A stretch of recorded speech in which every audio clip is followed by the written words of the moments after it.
আজকে আপনাদের শিখিয়ে দেব খুবই ছোট কিন্তু অনেক উপকারী একটি টিপস।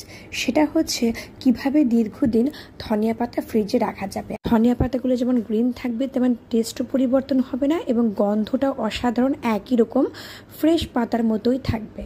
টিস্যুর ভিতরে বক্সে পাতা মুড়িয়ে রাখা তো সবাই জানি আমরা, এটা একটু অন্য পদ্ধতি। বেশ অনেকগুলো ধনিয়া পাতা কিনেছি, এরপর দেখতেই পাচ্ছেন সেগুলো পরিষ্কারভাবে বেছে নেওয়ার পালা।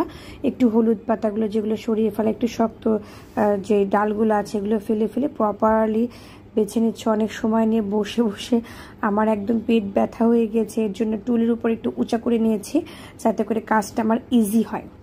এখন যেটা করছি সেটা হচ্ছে সম্পূর্ণ পাতাগুলোকে অল্প অল্প করে বেশি করে পানি দিয়ে অনেকবার ধুয়ে প্রপারলি ক্লিন করছি। কারণ দেখা যায় এই সব পাতার ভিতরে অনেক মাটি থাকে, জীবাণু থাকে, অনেক ধরনের ময়লা আমরা পাই।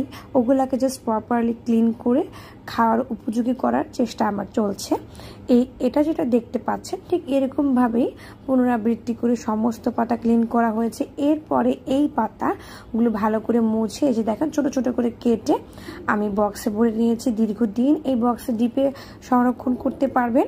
কিন্তু এখানে ছোট্ট যে টিপসটা হচ্ছে সেটা হচ্ছে যখন আমরা রান্না করার জন্য মশলা বাটা, যেমন আদা রসুন বাটা, জিরা বাটা, যে কোনো বাটা আমরা কি করি, আমরা বের করে অনেকক্ষণ রেখে দিই।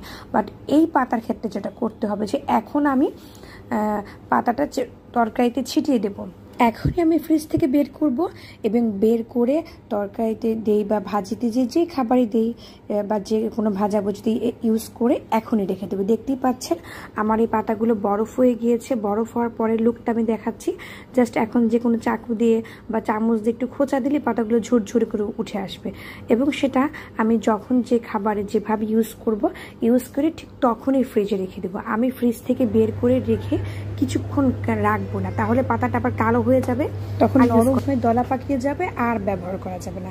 এই পদ্ধতি অবলম্বন করে দীর্ঘদিন সঠিকভাবে এগুলো পাতাগুলো ব্যবহার করতে পারবেন। যে কোনো খাবারে নিজের মতো করে ইউজ করতে পারবেন এবং এক গন্ধ একই থাকবে, গ্রিন কালার যে লুকটা সেটাও একই রকম থাকবে এবং টেস্টটাও একই রকম থাকবে, কোনো কিছুই পরিবর্তন হবে না। আল্লাহ হাফেজ, আবার দেখা হবে কোনো একটা ব্লগ নিয়ে। See you next time.